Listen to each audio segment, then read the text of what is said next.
Capítulo 2. O sangue que foi derramado do corpo ferido de Jesus. Redenção.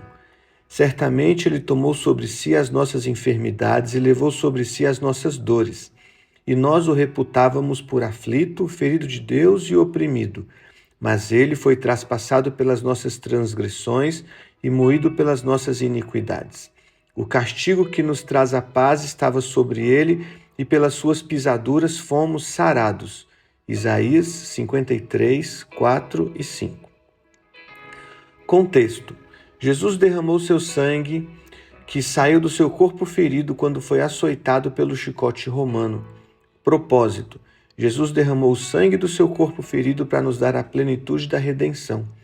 Aplicação: quando houver alguma enfermidade, doença física, mental ou emocional, quando algum pecado dominar nossa vontade, ira, vícios, corrupções, etc. Quando em nós ou em nossas gerações houver um coração rebelde, quando houver escravidão financeira, benefício, redenção plena, cura de qualquer enfermidade ou doença, liberdade da escravidão do pecado e da rebeldia, liberdade financeira. Cláudio Barlow era um médico americano que estava trabalhando na China quando uma nova e devastadora praga assolou e afetou muitas pessoas, sem que ninguém pudesse encontrar uma cura. Barlow pediu que deixassem entrar um dos pacientes nos Estados Unidos para estudar e observar a enfermidade, mas o pedido foi negado por temor de contágio. Como o médico havia acumulado muito conhecimento sobre o mal ao observar e cuidar de seus pacientes, ele viajou aos Estados Unidos, levando consigo 2 frascos de germes coletados. Quando o barco foi chegando, ele bebeu o conteúdo dos frascos e logo foi à Universidade John Hopkins e se pôs nas mãos dos antigos professores. Entregou suas anotações feitas na China e lhes disse: "Quero que façam experiências comigo. Façam o que puderem e, se for possível, salvem minha vida. De alguma maneira, encontrem a solução para o povo da China." Felizmente puderam curá-lo, salvar sua vida e a de milhares mais. Dessa mesma maneira, Deus se interessou tanto por nós que não descansou até encontrar a cura para nos dar a salvação. Jesus, o unigênito Filho de Deus, se interessou pelos pecadores e aceitou carregar nossas enfermidades em seu próprio corpo para poder nos dar o remédio. Ele é a nossa cura divina. O que significa a palavra redenção? A palavra se deriva de 3 vocábulos gregos. Agorazo, comprar no mercado. Essa palavra abrange todo tipo de comércio ocorrido em um mercado de escravos. Exagorazo, comprar e tirar do mercado. A palavra expressa o que ocorria com um escravo que era comprado e tirado do mercado. Lutro, soltar. Pôr em liberdade mediante o pagamento de um preço. Estas 3 palavras nos ajudam a entender muito claramente que redenção significa serem postos em liberdade. Alguns poderiam se perguntar: liberdade de quê? Pois bem, antes de conhecer Jesus, todos nós éramos escravos do pecado. Jesus lhes respondeu: em verdade vos digo, todo o que comete pecado é escravo do pecado. João capítulo 3, versículo 30, João capítulo 8, versículo 34. Devemos entender que o pecado traz consequências terríveis, como a morte espiritual, a enfermidade ou a ruína, e quem o pratica permite que Satanás tenha controle sobre sua vida. Quando Cristo se fez homem e aceitou tomar nosso lugar, sendo julgado e sentenciado à morte de cruz, nos deu liberdade, e aquele sangue que derramou de seu corpo ferido se converteu no preço de nossa redenção. Quero que se lembre de algo: a redenção em Cristo Jesus é total. Não se limita somente à salvação, mas abrange todas as áreas de sua vida. Você não tem por que aceitar nenhum tipo de escravidão, pois o sangue que foi derramado do corpo ferido de Jesus é o preço completo por sua redenção. Um preço muito alto. O salmista expressou o seguinte: ao irmão, verdadeiramente ninguém pode remir, nem pagar por ele a Deus o seu resgate, pois a redenção da alma dele é caríssima e cessará a tentativa para sempre. Salmos 49, versículos 7 e 8. Esta passagem nos ensina que para qualquer um de nós seria impossível pagar por nossa própria redenção, ou seja, não há nada que possamos fazer em troca da nossa liberdade. Mas a palavra estabelece o preço da redenção: sangue. É por isso que o livro de Hebreus diz: e sem derramamento de sangue não há remissão. Hebreus capítulo 9, versículo 22. Consegue compreender? Jesus pagou um preço altíssimo por sua redenção. O Filho de Deus derramou seu sangue para lhe dar libertação completa. É precisamente por isso que, ao declarar o poder do sangue do corpo ferido de Jesus, você pode experimentar uma liberdade imediata. A redenção é um feito real e extremamente poderoso. Não se trata de algo emocional ou abstrato. Imagine por um momento que você vai a uma loja e paga por um artigo. Desde esse momento, o artigo passa a ser seu por direito. Inclusive, você tem um comprovante de venda que ratifica sua propriedade. Você não precisa gritar ao caixa ou chorar pelo produto que deseja, mas simplesmente pagar o preço. Com a redenção acontece algo parecido. Você não precisa gritar ou sofrer para ser livre, somente entender e confessar que o preço já foi pago. A confissão do sangue do corpo ferido de Jesus é como esse comprovante que obriga ao inimigo a liberar todas as áreas de sua vida. A redenção inclui tudo. Dizer que a obra de Jesus foi completa e perfeita significa que nada ficou de fora. Algumas pessoas pensam que o preço que Jesus pagou inclui somente o perdão dos pecados ou a vida eterna, e isto acontece porque o inimigo traz pensamentos incorretos que nos fazem sentir que não temos direito a desfrutar da plenitude da bênção. Alguns pensam coisas como: já estou salvo, então não importa que eu fique doente, ou se meus pecados foram perdoados, minhas finanças não importam. Na palavra encontramos uma situação muito parecida, na qual podemos ver como o inimigo opera para fazer com que os crentes se conformem com menos do que Jesus já conseguiu para eles. A passagem se encontra-se no livro de Êxodo, capítulo 10. Para que você possa compreender melhor a história, usaremos a tradução da Bíblia na linguagem de hoje. Então, Moisés e Arão foram conduzidos à presença de Faraó, e este lhes disse: Ide, servi ao Senhor vosso Deus. Porém, quais são os que hão de ir? Respondeu-lhe Moisés: havemos de ir com os nossos jovens, com os nossos velhos, com os nossos filhos, com as nossas filhas, com os nossos rebanhos, com os nossos gados. Havemos de ir porque temos de celebrar festa ao Senhor. Replicou-lhe Faraó: seja o Senhor convosco, caso eu vos deixe ir e as crianças. Vede, pois tende conosco más intenções. Não há de ser assim. Ide somente vós, os homens, e servi ao Senhor, pois isso é o que pediste. Êxodo 10, versículo 8 até o versículo 11. Então o Faraó chamou Moisés e lhe disse: Ide, servi ao Senhor. Fiquem somente os vossos rebanhos e o vosso gado. As vossas crianças irão também convosco. Moisés replicou-lhe: e também os nossos rebanhos irão conosco. Nenhuma unha ficará. Êxodo, capítulo 10, versículos 24 ao 26. Creio que você conhece muito bem essa história. Deus havia determinado liberar por completo o povo de Israel da opressão do Egito, mas Faraó se opôs até que o Egito ficou praticamente destruído. Nessa história, Faraó tipifica o inimigo, o qual já sabia que estava derrotado. Então tratou de negociar com o povo de Israel para que se conformasse com menos do que Deus havia preparado para eles. Na segunda situação, lhes disse: está bem, podem sair todos, mas seus gados, ou seja, suas finanças, ainda me pertencem. Moisés jamais cedeu aos enganos de Faraó, mas se manteve firme.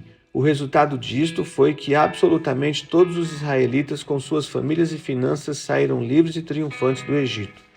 O mesmo acontece atualmente. O desejo de Deus é que as pessoas possam ser abençoadas em todas as áreas, mas o inimigo trata de pôr pensamentos para afastar as pessoas da plenitude da redenção. Tudo bem que você sirva a Deus, mas sua família não vai ser salva. Sirva a Deus, mas a parte financeira é algo totalmente diferente. Não pense que sua fé inclui suas finanças. Jesus pagou o preço completo por você. Então não aceite esses pensamentos e determine-se a viver na plenitude da redenção. Sua família, suas finanças, tudo está incluído. A plenitude da redenção. A redenção que temos por meio do sangue que foi derramado do corpo ferido de Jesus abarca 3 áreas principais. Redenção espiritual, mas ele foi ferido por nossas transgressões, moído por nossos pecados. O castigo que nos traz a paz estava sobre ele. Ao ver essa passagem, podemos entender o porquê do nosso Senhor perguntar ao povo: por que haveis de ainda ser feridos, visto que continuais em rebeldia? Isaías, capítulo 1, versículo 5. Como lhes dizendo: acaso não podem contemplar a maneira com que o meu próprio filho foi inteiramente massacrado com o chicote implacável de Roma? Acaso não se dão conta de que ele foi castigado por delitos que nunca cometeu? E, ademais, vocês sabem muito bem que eram seus próprios delitos. Em cada chicotada, Jesus estava suportando o castigo por nossos pecados e por nossas rebeldias. Quando aplica o sangue que foi derramado do corpo ferido de Jesus, você é livre da rebeldia, do pecado e de todo obstáculo espiritual que se oponha à sua correta relação com Deus. Por exemplo, aplicando corretamente esse derramamento, você poderá ser livre da escravidão dos vícios, pecados morais, etc. Mas também poderá eliminar a natureza rebelde de seu coração e de suas gerações. Charles Spurgeon disse a respeito: o que o nosso Salvador sofreu em seu corpo não foi nada comparado com o que sua alma suportou.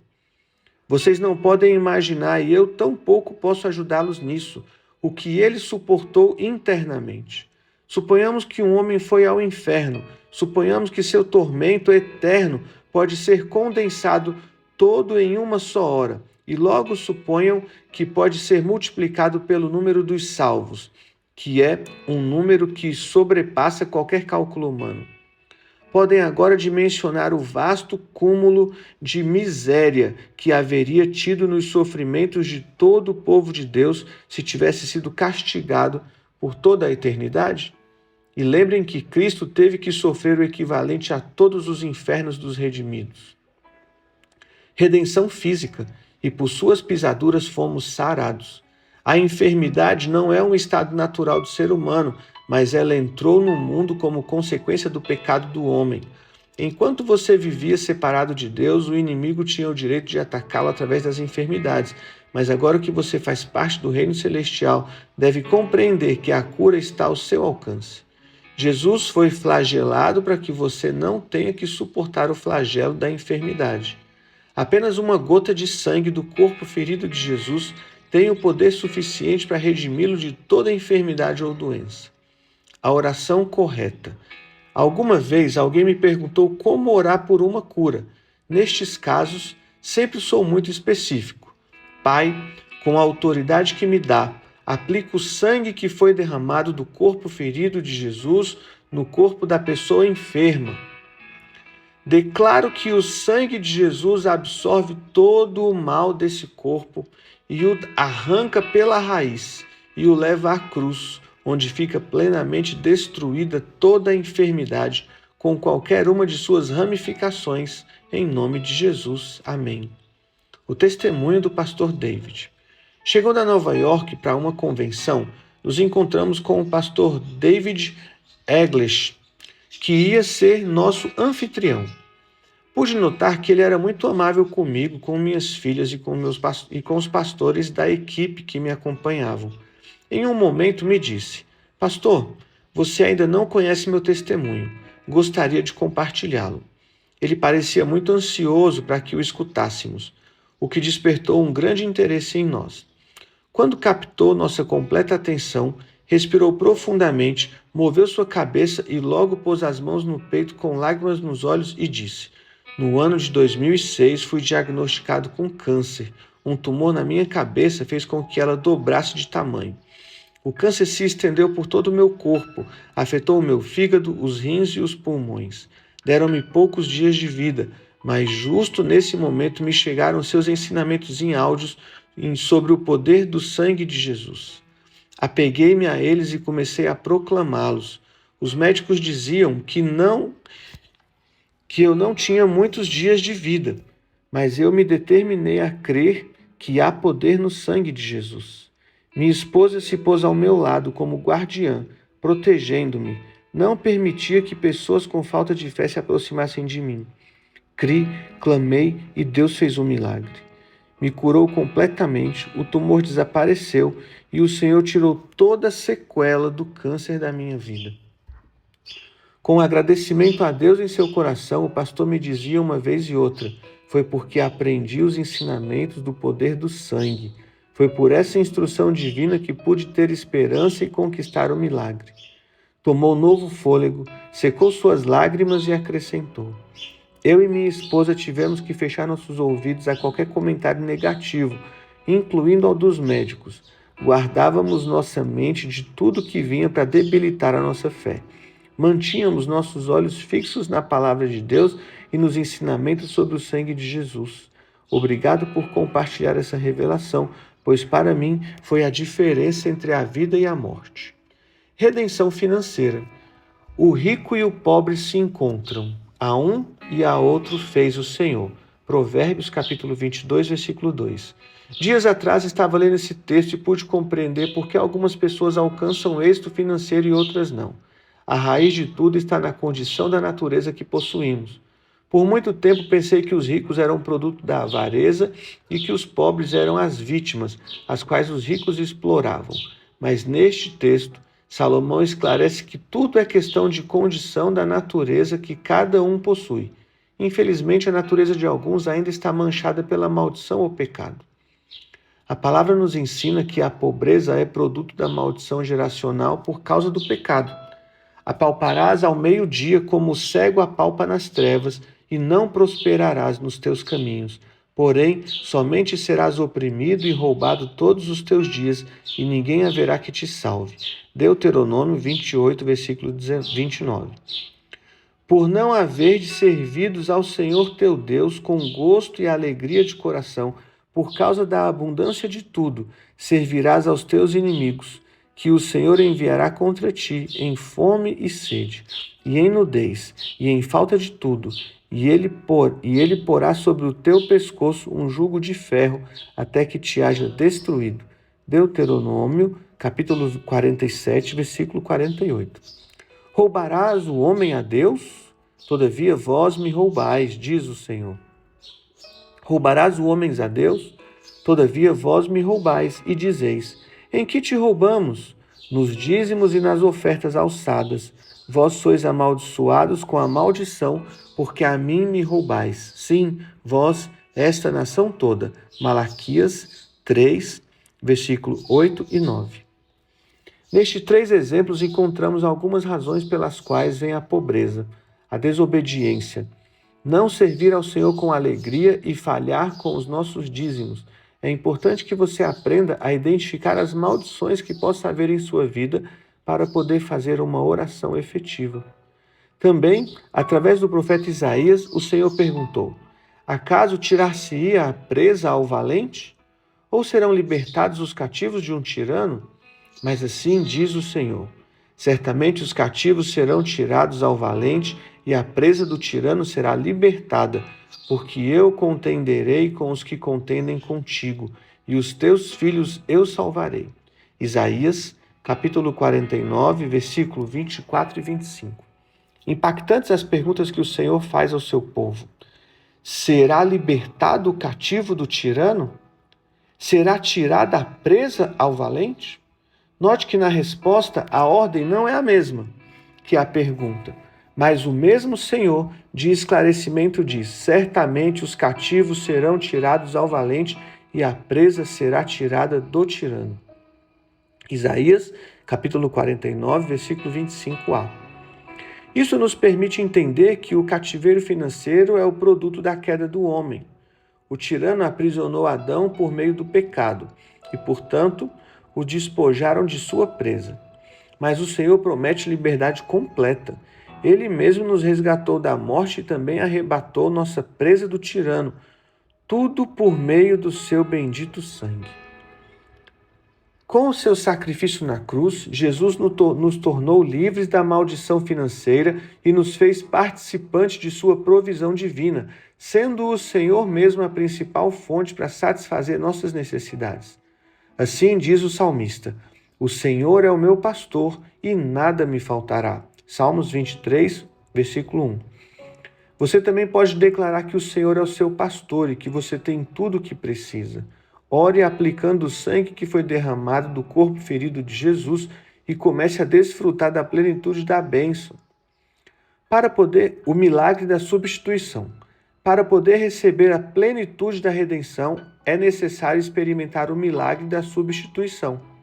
A cruz do Calvário foi uma substituição divina e estabelecida pelo mesmo Deus, onde toda a maldade que tínhamos recaiu sobre Jesus, para que toda a bondade dele viesse sobre nós. Consegue compreender? Por horas, Jesus permaneceu pendurado na cruz e a única razão foi você. Quando recebemos essa revelação e a gravamos em nossos corações, opera-se o milagre da troca, da substituição.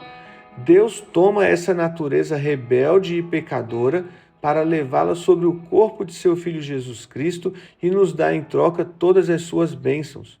É importante entender que para que isso aconteça, nossa vida deve estar totalmente rendida aos pés do Senhor. 5 confissões do sangue de Jesus. E eles o venceram pelo sangue do Cordeiro e pela palavra do seu testemunho, e não amaram as suas vidas até a morte. Apocalipse, capítulo 12, versículo 11. Desejo motivá-lo a que memorize essa passagem, pois revela as chaves que todo crente necessita para viver em vitória. O sangue do Cordeiro refere-se ao sangue imolado, que representa e inclui a plenitude do sacrifício de Jesus. A palavra do testemunho, uma vida totalmente rendida aos pés de Jesus. Digam-no os remidos. Salmos 107, versículo 2. Como podemos usar estas chaves corretamente? Através das 5 confissões que o sangue de Jesus fez por nós. Vejamos um exemplo da palavra para entendermos melhor. Chamou, pois, Moisés todos os anciãos de Israel e disse-lhes: Ide e tomai-vos cordeiros segundo as vossas famílias e imolai a Páscoa. Então tomareis um molho de isopo, embebê-lo-eis no sangue que estiver na bacia e marcareis com ele a verga da porta e os 2 umbrais, mas nenhum de vós sairá da porta da casa até pela manhã. Êxodo, capítulo 12, versículos 21 e 22. Na Páscoa, o sangue do Cordeiro tinha o poder de proteger as famílias do anjo da morte, mas Moisés foi muito específico na maneira na qual esse sangue deveria ser aplicado para obter o resultado esperado. Não era simplesmente ter o sangue e usá-lo de qualquer forma. Cada pai de família deveria ter o sangue em um jarro, recipiente de barro. Isso equivale às nossas vidas. Nós somos esses recipientes de barro onde mora a revelação do sangue de Jesus. Teria que usar um isopo para aplicar o sangue nas casas. O isopo representa nossa confissão, nossa palavra falada, que é o único meio pelo qual podemos expressar as coisas que cremos em nosso coração. Ora, temos o mesmo espírito de fé conforme está escrito: Crie, por isso falei. Também nós cremos, por isso também falamos. 2 Coríntios, capítulo 4, versículo 13. Para obter os resultados que esperamos de nossas orações, devemos orar como a palavra ensina. Isso significa que quando você confessa com mais força o que o sangue de Jesus fez por sua vida, começa imediatamente a viver em vitória. A palavra ensina 5 confissões sobre o que o sangue de Jesus fez por nós. Convido a memorizá-las e declará-las diariamente para que comece a desfrutar da plenitude da redenção. Confissão número 1. Redenção. Pelo sangue de Jesus sou redimido do poder do inimigo e fui transportado do reino das trevas para o reino de Jesus, o Filho de Deus. Versículo: em quem temos a redenção pelo seu sangue, a redenção dos nossos delitos. Efésios capítulo 1, versículo 7. Significado: o inimigo já não tem nenhum direito ou autoridade sobre nossa vida, nem para controlar nada que pertença a você. Confissão número 2. Perdão. Pelo sangue de Jesus, todos os meus pecados foram perdoados. Versículo: em quem temos a redenção pelo seu sangue, a redenção dos nossos delitos, segundo as riquezas da sua graça. Efésios capítulo 1, versículo 7. Significado: podemos nos relacionar com Deus livre e plenamente, já que os nossos pecados e dívidas foram quitados. Confissão número 3, limpeza.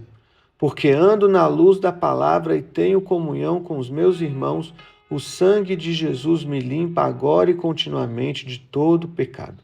Versículo: mas se andarmos na luz, como ele na luz está, temos comunhão uns com os outros, e o sangue de Jesus, seu Filho, nos purifica de todo pecado.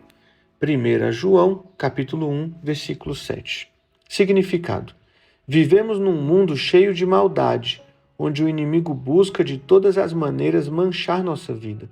Mas o sangue de Jesus se converte em um agente purificador e santificador constante, que impede que a mancha do pecado toque nosso coração. Para que essa confissão aconteça, é necessário viver de acordo com a palavra e em comunhão com todos os nossos irmãos. Confissão número 4. Justificação. Pelo sangue de Jesus sou justificado, e Deus me vê como se nunca tivesse pecado. Versículo: logo muito mais, sendo agora justificados pelo seu sangue, seremos por ele salvos da ira. Somos livres da acusação, da culpa e da condenação. O sangue de Jesus nos faz justos diante de Deus, portanto, podemos viver com uma consciência limpa e tranquila. Confissão número 5. Santificação. Pelo sangue de Jesus sou santificado, separado para Deus. Versículo: por isso também Jesus, para santificar o povo pelo seu próprio sangue, sofreu fora da porta. Hebreus capítulo 13, versículo 12. Significado: nossas vidas pertencem totalmente a Deus e somos separados para fazer a obra do ministério. Um testemunho de poder. Quero compartilhar um poderoso testemunho de cura que um casal nos contou quando estava em meu escritório. A cura de Alan, Sérgio e Diana. Pastor, somos Sérgio e Diana, discípulos de sua secretária. Gostaríamos de compartilhar o milagre que o Senhor fez na vida do nosso filho Alan. Hospitalizamos nosso pequenino de 4 anos de idade por um problema de apendicite e, estando na clínica, ele contraiu uma bactéria conhecida como Streptococcus. Essa bactéria se espalhou por todo o corpo e danificou todos os seus órgãos, sua pele e seu sangue, pois se desenvolveu de uma maneira muito rápida. Os médicos diziam que, se tivessem detectado a tempo, poderiam ter controlado a situação, mas como ela já estava desenvolvida, estava então causando danos secundários. No corpo já havia manchas grandes, pois os vasos sanguíneos começaram a se romper, a pele estava cheia de manchas e era impressionante o inchaço em todo o seu corpo. Seu peito praticamente alcançava o queixo. Foram 23 dias buscando a Deus, ansiando sua presença. Através de nossa líder, pudemos entrar em contato com vocês. Então você tomou um lenço e orou, aplicando o sangue do corpo ferido de Jesus sobre ele, e deu ordem de que, quando esse lenço entrasse em contato com o corpo de Alan, o mal fosse desalojado de sua vida. Quando chegamos com o lenço, colocamos sobre o peito do menino e declaramos que o sangue do nosso Senhor Jesus Cristo estava absorvendo toda a enfermidade que tivesse vindo à vida de nosso filho, e que por meio deste sangue fosse destruída completamente essa enfermidade e Alan fosse livre. No dia seguinte, quando chegamos, vimos que o lenço já não estava posto em seu peito, mas estava posto em seus pés. As enfermeiras o puseram em seus pés, pois viam que agora era a parte mais afetada. Ficamos surpresos. Toda a inflamação que tinha no seu corpo desapareceu e praticamente o lenço era colocado na parte onde ainda se via que estava afetada, assim como alguém sopra a areia que está sobre uma mesa e essa se afasta. Soubemos que os médicos haviam tido uma reunião para tratar o caso de nosso filho, pois pensavam em amputar suas mãos e pés para que a enfermidade não continuasse se espalhando. Mas quando viram a melhora do menino, preferiram esperar. Dias depois lhe deram alta. Nosso filho é um milagre de Deus. Vamos completar 7 anos. Vai completar 7 anos e está saudável, além de ser um grande atleta. Orando com o sangue de Jesus. Convido você a orar aplicando o poder do sangue que foi derramado do corpo ferido de Jesus, de acordo com as 5 confissões do sangue de Jesus, que expressam sua plenitude e redenção. Que expressam a plenitude da redenção. Senhor, hoje aplico uma gota de sangue que foi derramado do seu corpo ferido e declaro que pelo sangue de Jesus sou redimido do poder do inimigo e Satanás não tem poder sobre a minha vida, pois eu fui transportado ao reino de Jesus. Declaro que pelo sangue de Jesus todos os meus pecados são perdoados e os argumentos que haviam contra mim foram cancelados na cruz do Calvário. Declaro que enquanto eu andar na luz e na comunhão com os meus irmãos, o sangue de Jesus Cristo me limpa agora e para sempre de todo pecado. Declaro que pelo sangue de Jesus sou justificado e Deus me vê como se eu nunca houvesse pecado. Declaro que pelo sangue de Jesus sou santificado, separado para Deus, em nome de Jesus. Amém.